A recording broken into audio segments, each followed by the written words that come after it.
স্ত্রী কুখ্যাত সন্ত্রাসী ফেরাউন, ফেরাউনের স্ত্রীর নাম কি?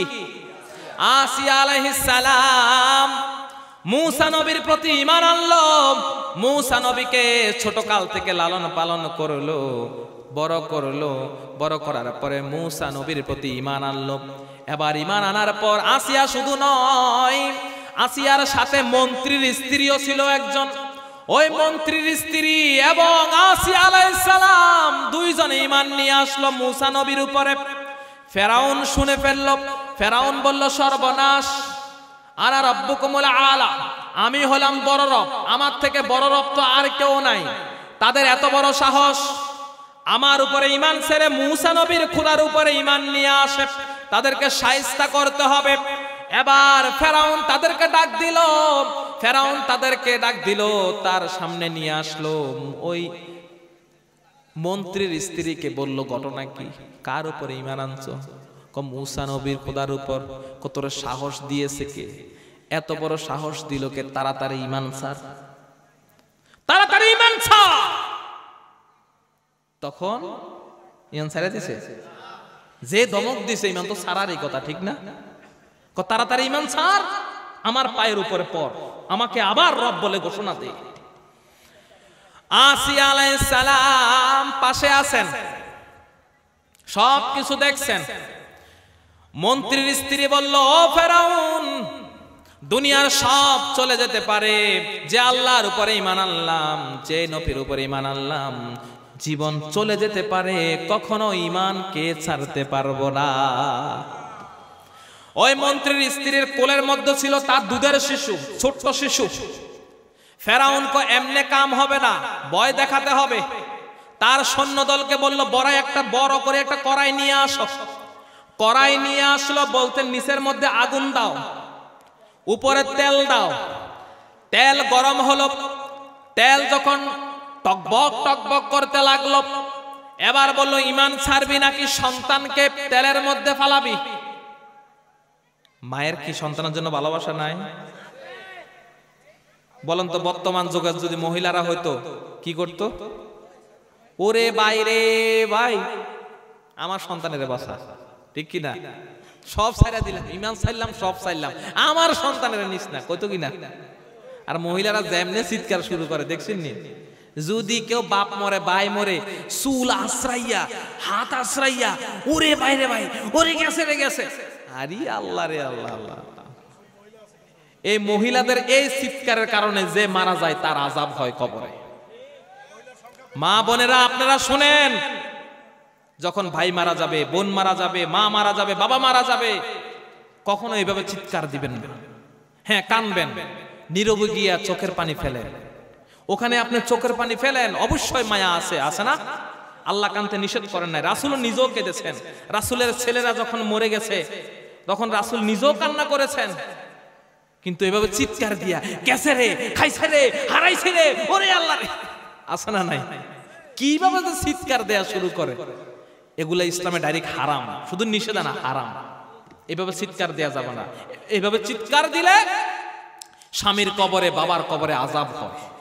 আপনি নীরবে যান, কাঁদেন, আল্লাহর কাছে দোয়া করেন, আল্লাহ তুমি তাকে ঈমানের উপরে রাখো, তুমি তাকে ঈমানের সহিত মৃত্যুবরণ করাও, কবরে তার সওয়াল জবাব সহজ করে দাও, তাকে জাহান্নামে দিও না, তাকে জান্নাতে দিও। আর আপনি যেভাবে চিৎকার মারা কান্না করেন, আপনি মরবেন না? কতক্ষণ আপনি মরবেন না?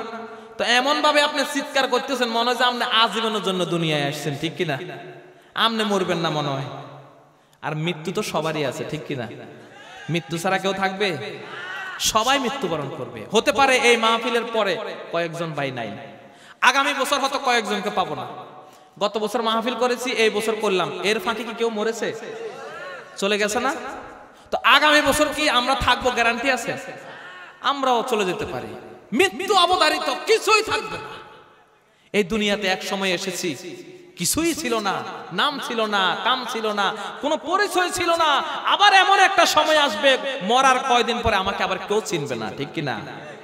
এই চুল খসে যাবে, নখ খসে যাবে, হাড়গুলা চলে যাবে, কিচ্ছু থাকবে না। মাটির দেহ মাটির সাথে মিশে যাবে, মাটির সাথে মিশে যাবে। 6 দিন পরে নখ খসে যাবে, 9 দিন পরে চুল।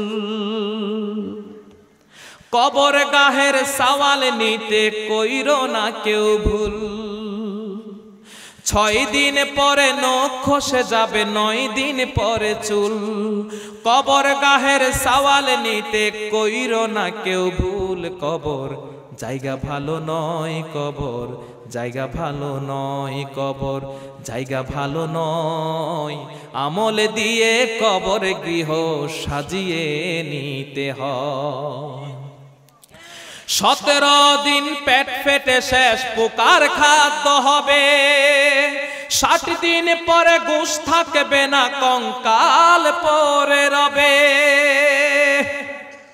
17 দিন পেট ফেটে শেষ পোকার খাদ্য হবে। 60 দিন পরে গোশ থাকবে না, কঙ্কাল পরে রবে। 90 দিনে হাড়গুলি সব, 90 দিনে হাড়গুলি সব আলাদা হয়ে রয়। কবর জায়গা ভালো নয়, কবর জায়গা ভালো নয়, কবর জায়গা ভালো নয়।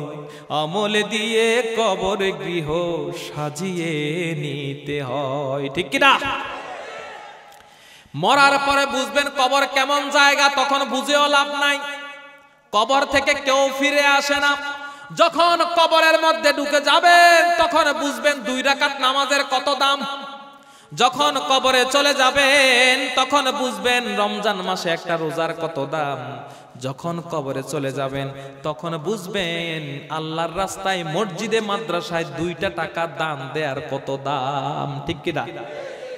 জীবিত থাকে বুঝি না, মরার পরে বুঝবেন, চিৎকার দিবেন, ইস যদি আমি এই জুগিহাটি নুরানি মাদ্রাসায় 10টা টাকা দিতাম, আজকে এইটাই আমার সম্পদ হতো।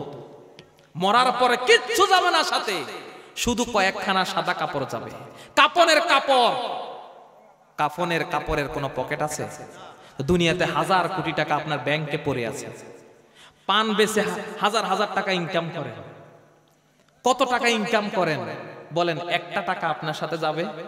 কিচ্ছু যাবে না। যাবে শুধু এই যে আজকে 10টা টাকা দিবেন, 100 টাকা দিবেন, 1000 টাকা দিবেন, এটাই আপনার সম্পদ।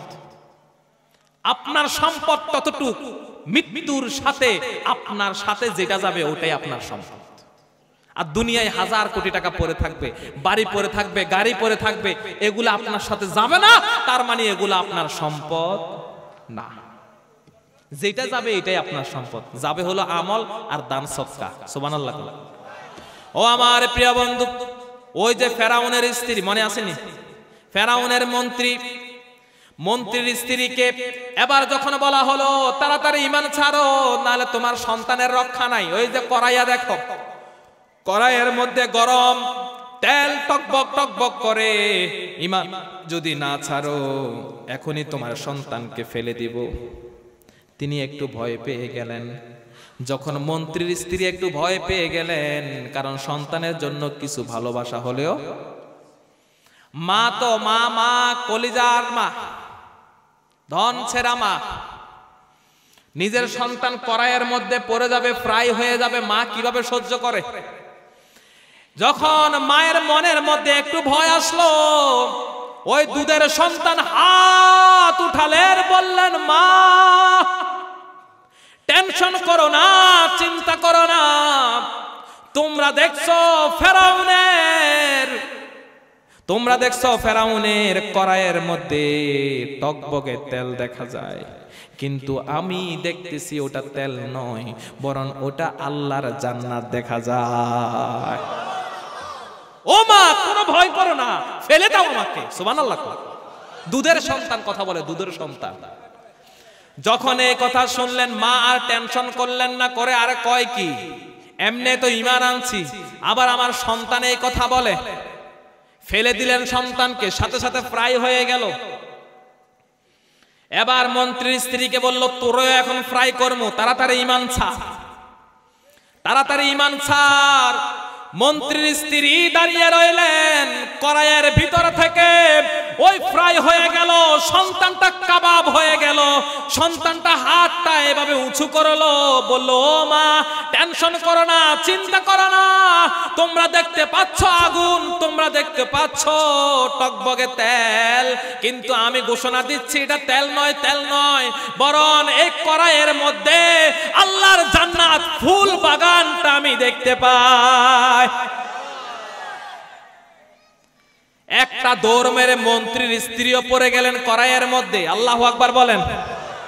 ফ্রাই হয়ে গেল, মা সন্তান দুইজনই শেষ, চলে গেছেন কোথায়? আল্লাহর জান্নাতে। ফেরাউন হেরে গেলেন, সর্বনাশ, তেলের মধ্যে ফ্রাই করলাম, তারপরেও কি ঈমান নিয়ে আসলো, ঈমানটা ছাড়লো না, হাসতে হাসতে জীবনটা দিয়ে দিল। এবার ধরলেন আসিয়াকে, আসিয়া আলাইহিস সালামকে বললেন ও আসিয়া তুমি আমার ভালোবাসার সাথী। ফেরাউন বলে তোমাকে কত মোহাব্বত করি, আদর করি, তোমাকে আমি কত ভালোবাসি, তুমি আমার প্রিয়তমা স্ত্রী, তোমাকে অনুরোধ করি ঈমানটা ছাড়ো, আমার উপরে ঈমান নিয়ে আসো, আমাকে রব বলে স্বীকার করো, কারণ তুমি যদি আমাকে রব বলে স্বীকার না করো আমি মানুষের কাছে মুখটা দেখাতে বলবে যে ফেরাউনের ঘরে ফেরাউনের স্ত্রী পর্যন্ত ঈমান ছেড়ে গেছে, আমার পক্ষ থেকে তুমি ঈমান ছেড়ে গেছো, মানুষ বলা বলি করবে, তাড়াতাড়ি ঈমান নিয়ে আয়। কতভাবে বুঝাইলো আসিয়া আলাইহিস সালাম, ফেরাউন যত বুঝাস কোনো কাম, কারণ যে আল্লাহর উপরে, যে নবীর উপরে ঈমান এনেছি, জীবন যাবে ঈমান, জীবন যাবে ঈমান যাবে না। ফেরাউন এবার গরম হয়ে গেল, আসিয়া কস কি, ঈমান ছাড়বি না তুই? সোজা কথায় হলো না, তোরে কত সুন্দরভাবে বুঝালাম ঈমানটা তুই ছাড়বি না, কনা ছাড়বো না। এবার জল্লাদকে ডাকা হলো, ও জল্লাদ, জল্লাদদেরকে ডেকে নিয়ে আসলো, আসিয়াকে বান, গাছের সাথে বাঁধা হলো, খুঁটির সাথে বাঁধা হলো, তার শরীর থেকে কাপড় খোল, শরীর থেকে কাপড় খোলা হলো, শরীরের চামড়াগুলা এবার টান, জীবন্ত মানুষের শরীর থেকে চামড়াগুলা টানা শুরু হয়ে গেল, কাছি দিয়ে কাটা হলো, কেসি দিয়ে কাটা হলো, তার কান কাটে, নাক কাটে, হাত কাটে, পাও কাটে, শরীরের গোস্তগুলা কাটা হলো, কি যন্ত্রণা! শরীরের মধ্যে লবণ দেয়া হয়, মরিচ দেয়া হয়। কই ঈমান ছাড়বি না? ক না ঈমান ছাড়বো না। কই এখনো ঈমান ছাড়বি না? ক না ছাড়বো না। এবার আসিয়া আলাইহিস সালাম উপরের দিকে তাকিয়ে আল্লাহকে বলে, আল্লাহ, وضرب الله مثلا للذين آمنوا امرأة فرعون إذ قالت رب ابن لي عندك بيتا في الجنة ونجني من فرعون وعمله ونجني من القوم الظالمين।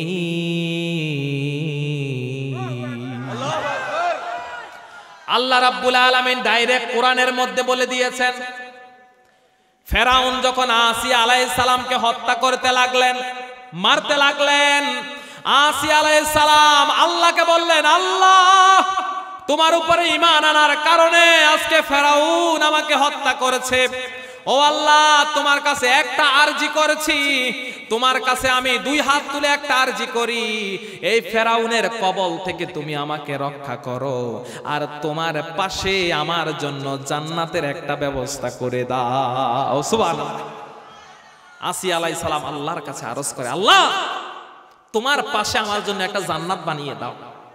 এই কথাটা কোরআনে এসেছে, একটা গান আছে, বলবো? মালিক তুমি জান্নাতে, তোমার পাশে আমার একটি ঘর বানিয়ে দিও, একটি ঘর বানিয়ে দিও, সে বিভীষিকাময় মুহাদিনে তোমার প্রতিবেশী করে নিও। মালিক তুমি জান্নাতে, তোমার কাছে আমায় একটি ঘর বানিয়ে দিও,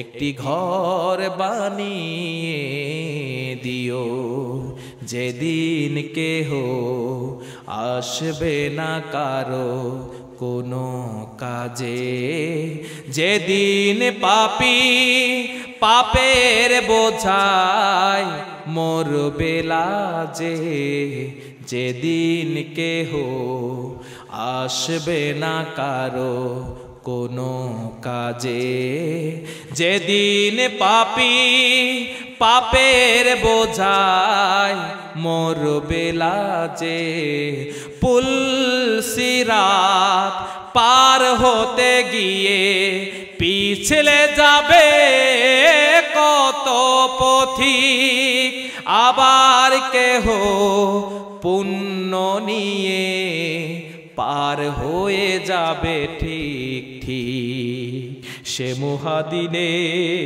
মহাক্ষণে, সে মহাদিনে মহাক্ষণে পার করে তুমি দিও, মালিক তুমি জান্নাতে তোমার কাছে আমায় একটি ঘর বানিয়ে দিও, একটি ঘর বানিয়ে দিও। বলেন আমিন। জান্নাত চাইবেন কার কাছে? আসি আলাইহিস সালামের মতো জান্নাত চাইবেন কার কাছে? দুনিয়ার কারো কাছে মাথা নত করা যাবে? ঈমান ছাড়া যাবে? ও মুসলমান, দুনিয়ার চাকরির লোভে, টাকার লোভে, অর্থের লোভে, নেতার লোভে, পদের লোভে কোনদিন ঈমান ছাড়তে পারবেন না। কে কে দুই হাত তুলে দেখান, নারায়ে তাকবীর। মাশাআল্লাহ, আপনারা সবাই রাজি? রাজি তো? ঈমান ছাড়বেন? একজন মুসলমানের সবচেয়ে দামি জিনিস হলো ঈমান, ঠিক কি না? কারণ ঈমান নাই জান্নাত নাই। আপনি কোন দল করেন সেটা আমার দেখার বিষয় না। আবারও বলছি, বহু মানুষ আছে সরমনাই হেফাজতে ইসলাম, জামাতে ইসলাম করেও জাহান্নামে যাবে।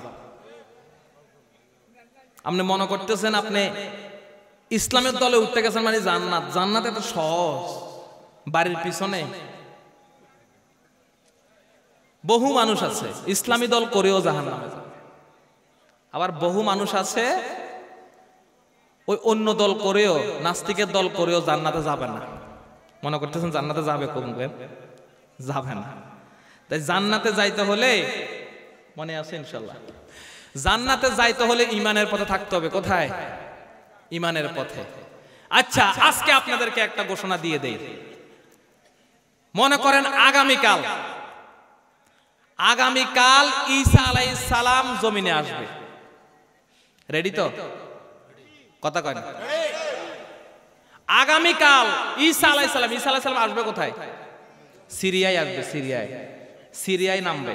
ওখানে একটা সাদা মসজিদে নামবে। ওই মসজিদও কিন্তু তৈরি আছে। সুবহানাল্লাহ কোন? শ্বেত মসজিদ, সাদা মসজিদ হাদিসের মধ্যে আছে। ওই সাদা মসজিদে ঈসা আলাইহিস সালাম নামবে। ঈসা আলাইহিস সালাম নামবে।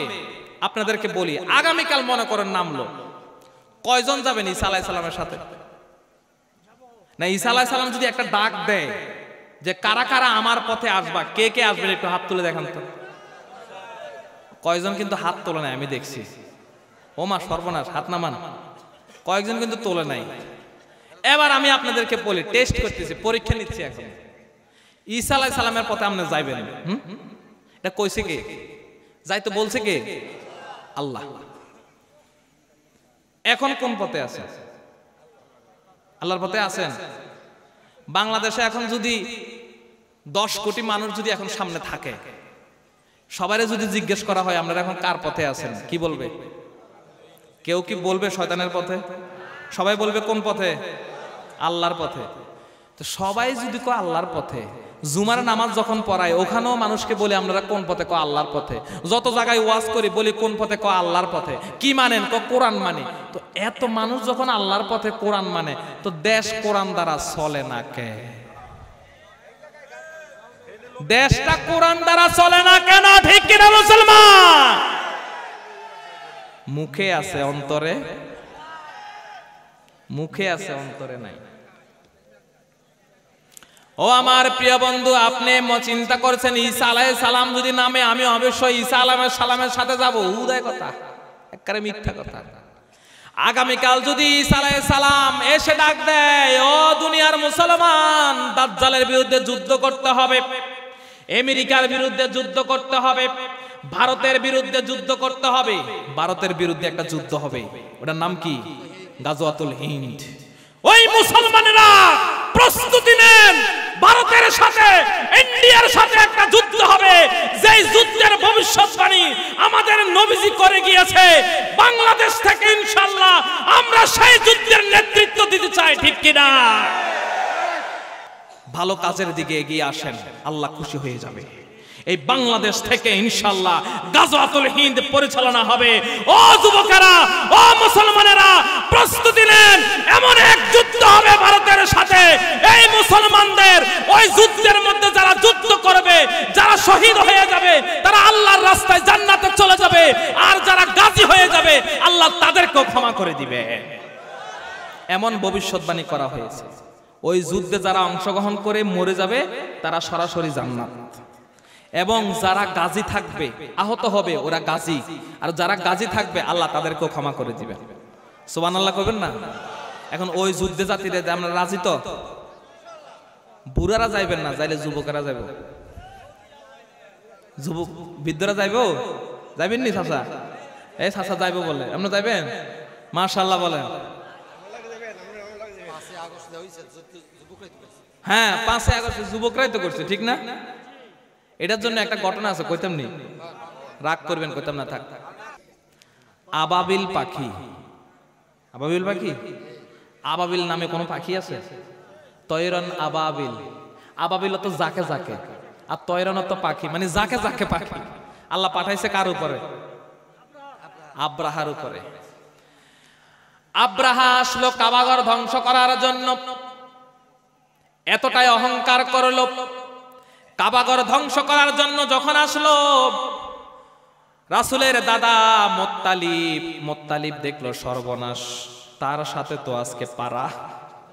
এত বড় বাহিনী নিয়ে আসছে, এত বড় বড় হাতি দেখা যায়, ঘোড়া নিয়ে আসছে, হাতি নিয়ে আসছে, বিশাল সৈন্যবাহিনী। আর ওইদিকে মুত্তালিব কাবাঘরের রক্ষাকর্তা, তিনি কাবাঘর রক্ষা করছেন। কাবাঘরের চাবি হলো মুত্তালিবের হাতে, রাসূলের দাদা মুত্তালিবের হাতে কাবাঘরের চাবি। মুত্তালিব দেখলেন সর্বনাশ, এই কাবাঘরকে তো আমি রক্ষা করতে পারবো না, যত বড় বাহিনী নিয়ে আসছে। ওই তেহামা অঞ্চল থেকে সব পশুগুলা, উটগুলা তারা ধরে নিয়ে গেছে ওই আব্রাহার বাহিনী। তেহামা অঞ্চল থেকে সবার উটগুলা, গরুগুলা ধরে নিয়ে গেছে। আর এর মধ্যে আব্দুল মুত্তালিবের 200 উট ছিল, এগুলোও ধরে নিয়ে গেছে। আব্দুল মুত্তালিব আবার চলে গেলেন আব্রাহার কাছে। আব্রাহাকে বললেন, ও আব্রাহা, আনা রব্বুল ইবলি ওয়া ইন্না লিল বাইতি রব্বান সায়ামনা। ও আব্রাহা, আমি শুনলাম তোমার সৈন্য বাহিনী নাকি তেহামা অঞ্চল থেকে আমার উটগুলা ধরে নিয়ে গেছে, আমার উটগুলা ফেরত দাও। আব্রাহা কয়, আমি ভাবলাম তুমি অনেক চালাক মানুষ। কারে কয়? রাসূলের দাদা মুত্তালিব, খুব খেয়াল করবেন। আমি ভাবলাম তুমি অনেক চালাক মানুষ, আমি ভাবলাম তুমি আমার কাছে আইসা আরজি করবা যে কাবাঘরটা ভাঙিয়েন না, আমরা এখানে ইবাদত করি, এটা আল্লাহর ঘর। তুমি আমাকে কাবাঘর না ভাঙা, এই অনুরোধ না করে তোমার সামান্য ওটের জন্য অনুরোধ করছো। তখন আব্দুল মুত্তালিব উত্তর দেয় আব্রাহাকে, আনা রব্বুল ইবলি ওয়া ইন্না লিল বাইতি রব্বান সায়ামনাহু। সুবহানাল্লাহ। আব্রাহা, আমি হলাম ওটের মালিক, আমার ওটগুলো আমারে ফেরত দাও। আর ওই যে তুমি যে ঘর ধ্বংস করতে আসছো, ওই ঘরের মালিক কিন্তু আমি না, ঘরের মালিক একজন আছে, উনি ওনার ঘর রক্ষা করবেন। সুবহানাল্লাহ। তোমার হাত থেকে ঘরকে রক্ষা করার মতো শক্তি আমার নাই, ওটা ওনার দায়িত্ব। উনি কে? উনি কে? উনি কে? এই কথা বলার পর তার উটগুলা ফেরত দিল। আব্রাহা উট নিয়ে চলে গেলেন, পরিবার পরিজন সবাইকে নিয়ে পাহাড়ের উপরে উঠে গেলেন। সবাই উঠে যাও, কিছুক্ষণ পরে ওরা আক্রমণ করবে, আমরা হয়তো মারা যাব, তাদের সাথে পারবো না, তাদের অনেক সৈন্যবাহিনী, চলে যাও চলে যাও। সবাইকে নিয়ে চলে গেল। এবার মুত্তালিব কাবা ঘরের গেলাপ ধরে আল্লাহকে বললেন, আল্লাহ আমার শক্তি সামর্থ্য নাই, এই ঘরকে রক্ষা করার মতো শক্তি সামর্থ্য নাই। ও আল্লাহ, এটা তোমার ঘর, তুমি তোমার ঘরকে রক্ষা করো। সুবহানাল্লাহ। ও আল্লাহ, তুমি তোমার ঘরকে রক্ষা করো। এই কথা বলে তিনি পাহাড়ের উপরে উঠে গেলেন। কিছুক্ষণ পরে যখন আব্রাহা তার সৈন্যবাহিনীকে বলল চল চল সামনের দিকে, হাতিকে বলল চল, আর হাতি আর হাঁটে না। বিশাল বড় বড় হাতি, চল, হাতি আর হাঁটে না। হাতির পাওগুলো আস্তে আস্তে মাটির নিচে গাঁটতেছে। সুবহানাল্লাহ। কিরে হাতি, হাঁটস না কে? চল। হাতি বসে গেছে, হাতি বসে গেছে, আর চলে না। ঘোড়া আর সামনের দিকে যায় না, হাতি সামনের দিকে যায় না। কারণ হাতি কার কথা শোনে? হাতি কি আব্রাহার কথা শোনে না আল্লাহর কথা? ওই হাতিকে আল্লাহ সামনের দিকে যেতে নিষেধ করেছে, হাতি আর সামনের দিকে যায় না। এবার রব্বুল আলামিন ঝাঁকে ঝাঁকে পাখি পাঠিয়ে দিলেন। দেখেন বিশাল বড় আব্রাহার বাহিনী, বিশাল বড় আব্রাহার বাহিনী। ওই বাহিনীর জন্য আল্লাহ বড় বড় কোনো পাখি পাঠান নাই, বড় কোনো সৈন্যদল পাঠান নাই, ছোট্ট ছোট্ট পাখি পাঠালেন। প্রত্যেকটা পাখির মুখের মধ্যে বালুর মতো কণার মতো ছোট্ট ছোট্ট পাথর ছিল। ওই পাথরগুলা যেই মানুষের উপরে পড়লো, আব্রাহার যে সৈন্যবাহিনীর উপরে পড়লো, ওই সৈন্যটা মাটির সাথে ভুসির মতো হয়ে গেল। সুবহানাল্লাহ। সব ভুসির মতো হয়ে গেল। আলাম তারা কাইফা ফাআলা রাব্বুকা বিআসহাবিল ফিল আলাম ইয়াজআল কাইদাহুম ফি তাদলিল ওয়া আরসালা আলাইহিম তায়রান আবাবিল তারমিহিম বিহিজারাতিন মিন সিজ্জিল ফাজআলাহুম কাআসফিম মাকুল। জোরে বলেন সুবহানাল্লাহ। এই সূরাটা কিন্তু সব সময় পড়েন আপনারা, ঠিক না? কিন্তু অর্থ জানেন না। অর্থ যদি জানতেন 5 তারিখের এটা আমরা নিজের চোখে দেখতেন, নিজের চোখে দেখতেন। কেমনে কমু কয়ে দিন, গোপন কথা কয়ে দিলাম, রাগ করবেন না তো? আব্রাহার বিশাল বিশাল হাতি বাহিনীরে ধ্বংস করছে ছোট ছোট ছোট ছোট পাখি। এবার দেখেন বাংলাদেশে কত বড় বড় দলেরা আন্দোলন করেছে, কোনো লাভ? কত বড় বড় নেতা আন্দোলন করেছে, কোনো লাভ? 100 দিন পর্যন্ত হরতাল দিয়েছে, কোনো লাভ? কত গাড়ি বন্ধ করেছে, কত হরতাল দিয়েছে, কোনো লাভ?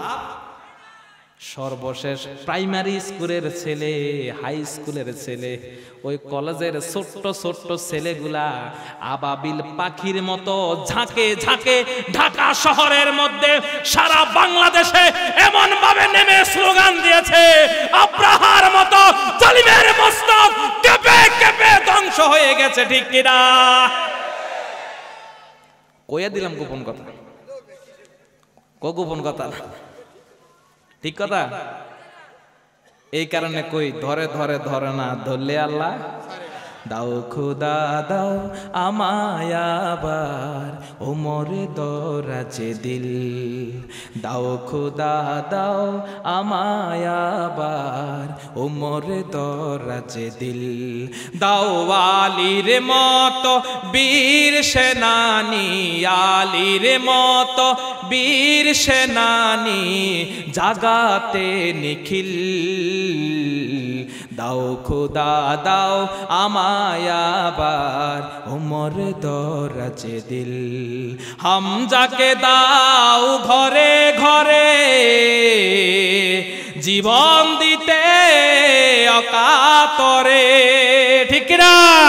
হামজাকে দাও ঘরে ঘরে জীবন দিতে অকাতরে, আবার কাবা ভাঙতে এলে, আবার কাবা ভাঙতে এলে পাঠাও আবাবিল।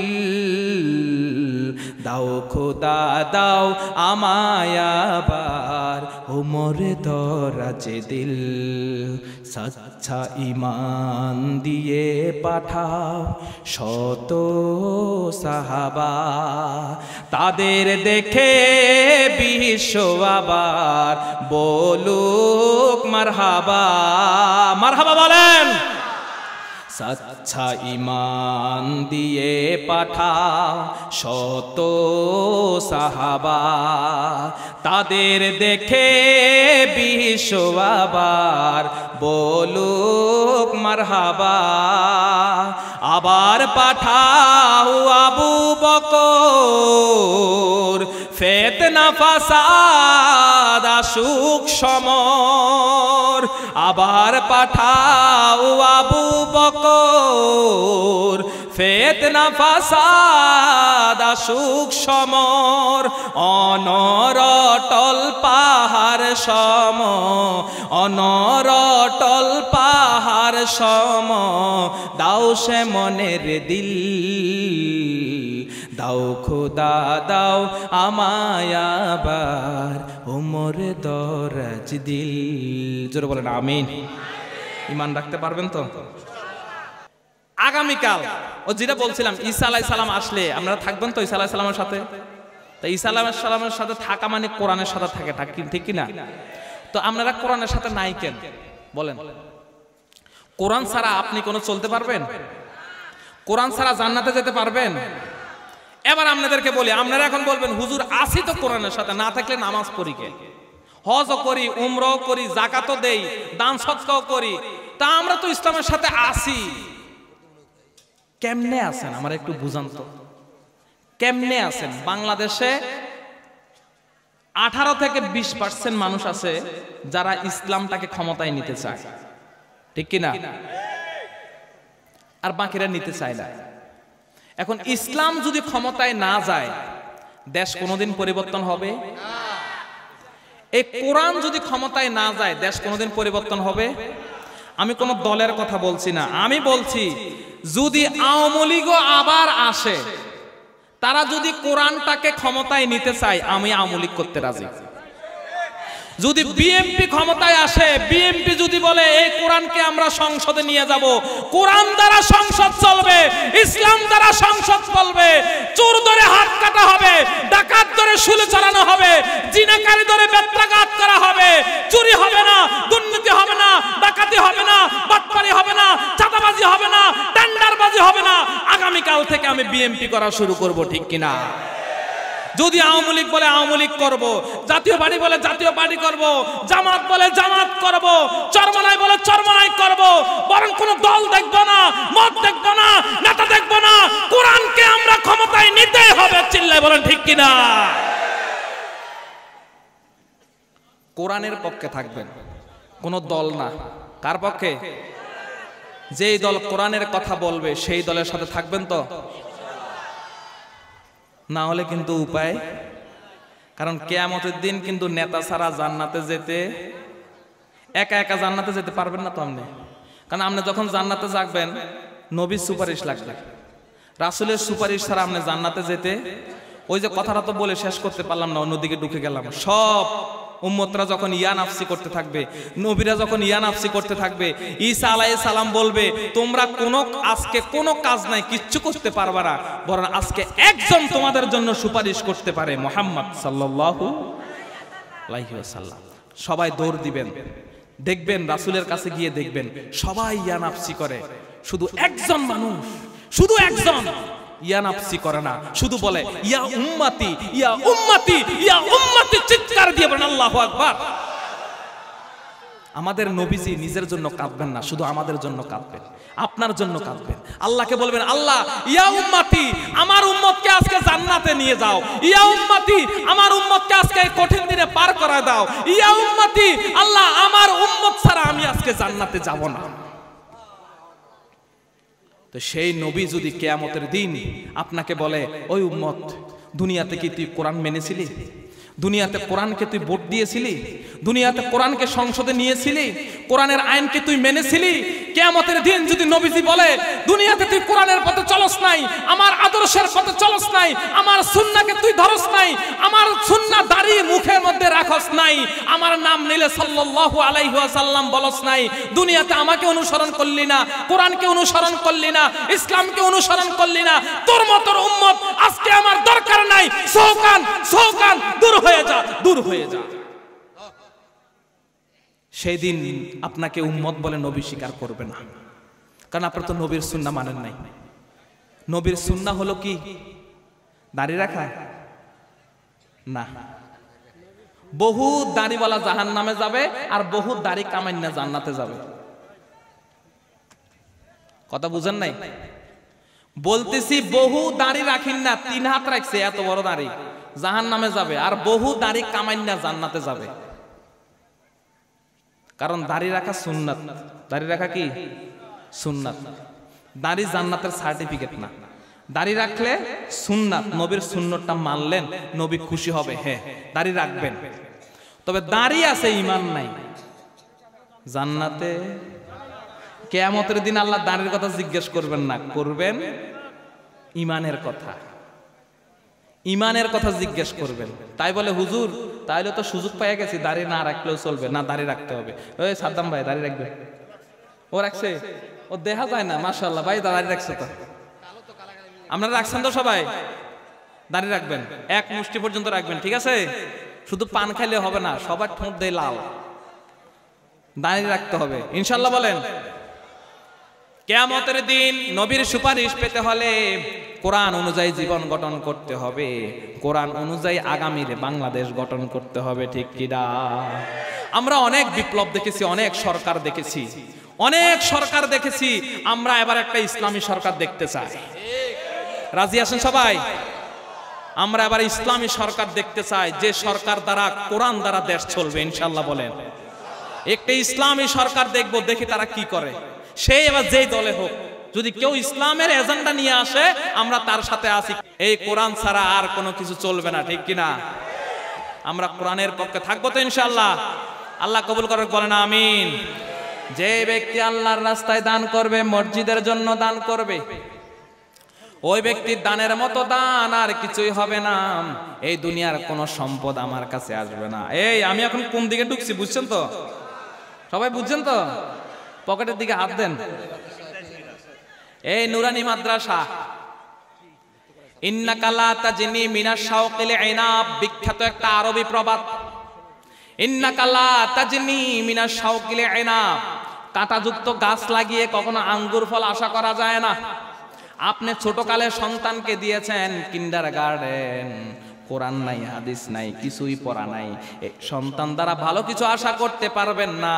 একটা নুরানি মাদ্রাসায় দিয়ে দেন, মাদ্রাসার মধ্যে দেন, কোরআন পড়ুক, হাদিস পড়ুক, দেখবেন ওই ছেলে কবরে আপনি যখন শুয়ে যাবেন আপনার জন্য সূরা ফাতিহাটাও পড়তে পারবে, ঠিক কি না? আপনার সন্তান আপনার জন্য কবরের সামনে গিয়ে সূরা ফাতিহা পড়বে, দোয়া পড়বে, এর থেকে বড় সফলতা আর আছে?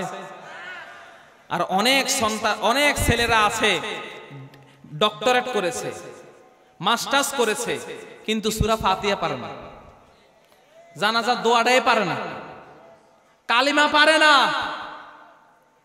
এই সন্তান কি কাজে আসবে বলেন? কি কাজে আসবে? ওই সন্তান যখন কিয়ামতের দিন জাহান্নামে যাবে, আল্লাহকে বলবে, আল্লাহ রব্বানা আরিনাল্লাযাইনি আদাল্লানা মিনাল জিন্নি ওয়াল ইনসি নাজআলহুমা তাহতা আকদামিনা লিয়াকুনা মিনাল আসফালিন। আল্লাহ আজকে আমি একা জাহান্নামে যাব না, আমার বাবাকে ধরে আনো, আমার মাকে ধরে আনো, আমার নেতাকে ধরে আনো। এরা দুনিয়াতে আমাকে নামাজ পড়তে বলে নাই, মাদ্রাসায় দেয় নাই, কোরআন শিখতে দেয় নাই, আমাকে তারা ইংরেজি শিখিয়েছে, আমাকে ডক্টরেট বানিয়েছে, বড় চাকরিজীবী বানিয়েছে, কিন্তু আমাকে কোনোদিন নামাজ পড়তে বলে নাই, কোরআন শিখতে বলে নাই, মাদ্রাসায় যাইতে বলে নাই। আমি আজকে একা জাহান্নামে যাব না, তাহতা আকদামিনা লিয়াকুনা মিনাল আসফালিন। জোরে বলেন আল্লাহু আকবার। ওই সন্তান বলবে, আল্লাহ তাদেরকে আজকে পায়ের নিচে পিষ্ট করে আমি জাহান্নামে যাব। তাহতা আকদামিনা লিয়াকুনা মিনাল আসফালিন, পায়ের নিচে পিষ্ট করা হবে। পায়ের নিচে পিষ্ট করে করে নিজেও জাহান্নামে যাবে, বাবা মাকেও জাহান্নামে নিয়ে যাবে। এই জন্য সন্তানকে আপনি ডাক্তার বানান, কোনো অসুবিধা নাই, ইঞ্জিনিয়ার বানান, তবে প্রথমে তাকে মাদ্রাসায় দেন, তাকে কোরআনটা শিক্ষা দেন, যেন সে কোরআন শিখতে পারে। তার কোরআনটা শিখতে হলে সে কোনোদিন পথ হারাবে না, ঠিক কিনা? কারণ ইসলামিক জ্ঞান থাকলে কোনোদিন পথ। আল্লাহ রাব্বুল আলামিন এরপরে বলেন যারা দান করে তাদের দানের অনেক দাম। আল্লাযীনা ইউনফিকুনা ফিস সাররাই ওয়াদ দাররা, আল্লাহ বলেন তোমরা আল্লাহর রাস্তায় দান করো, সচ্ছল এবং অসচ্ছল উভয় অবস্থায়। এরপর আল্লাযীনা ইউনফিকুনা ফিস সাররাই ওয়াদ দাররা, আল্লাহ বলেন যারা সচ্ছল এবং অসচ্ছল উভয় অবস্থায় দান করে। কেউ বলে আমার কাছে নাই, আমি দান করবো কেমনে? আল্লাহ কো সাবধান, আল্লাযীনা ইউনফিকুনা ফিস সাররাই ওয়াদ দাররা, তোমার কাছে কম আছে তুমি দাও, বেশি আছে দাও, কোন অবস্থায় তুমি ছাড় পাবা না। কারণ আপনার কাছে 100 টাকা আছে, আল্লাহ কো 10 টাকা দে, 10 টাকা আছে কো 2 টাকা দে, 1000 আছে 100 টাকা দে। এই জন্য আল্লাহ বলেন আল্লাযীনা ইউনফিকুনা ফিস সাররাই ওয়াদ দাররা, তুই ফকির, সারাদিন তুই ভিক্ষা করেছিস, কোনো অসুবিধা নাই, ভিক্ষা করে 50 টাকা পেয়েছিস, আল্লাহর রাস্তায় 5 টাকা দিয়ে দে। সুবহানাল্লাহ। আল্লাহ রাব্বুল আলামিন বলেন কোন ফকিরও যদি আল্লাহর রাস্তায় দান করে, মান তাসাদদাকা বিআদলিন তামারাতিন মিন কাসাবিন তাইয়্যিব ফাইন্নাহু ইয়াতাকাব্বালুহু বিয়ামিনিহি, রাসূল সাল্লাল্লাহু আলাইহি ওয়াসাল্লাম বলেন কোন ফকির যদি আল্লাহর রাস্তায় দান করে, ওই দানটা দান বাক্সে পড়ার আগে আল্লাহ নিজের ডান হাতটা বিছাই দেন। সুবহানাল্লাহ। ঠিক আছে? এই কারণে মুমিন ব্যক্তিরা যখন আল্লাহর রাস্তায় দান করে, এই দান আল্লাহর কাছে অনেক গুণ বেড়ে যায়। তো প্রিয় ভাইয়েরা, দান করে কেউ কোনোদিন ফকির হয়েছে? একটা উদাহরণ দেখান যে এই ব্যক্তি দান করে ফকির হয়েছে, আমি তাকে 5 লক্ষ টাকা দেব। দেখান, একটা প্রমাণ দেন আমারে। ডাইরেক্ট ওপেন চ্যালেঞ্জ দিলাম যে আল্লাহর রাস্তায় দান করে, মাদ্রাসায় দান করে, মসজিদে দান করে ফকির হয়েছে এমন একটা লোক দেখান, আমি এখন বলে গেলাম আমি তাকে 5 লক্ষ টাকা দেব। দান করে কেউ ফকির হয় না, বরং আকাম কুকাম আপথে কুপথে যাইয়া নষ্ট হয়, ঠিক কিনা? দান করে ফকির হয় না। এই কারণে আল্লাহর রাস্তায় দান করবেন।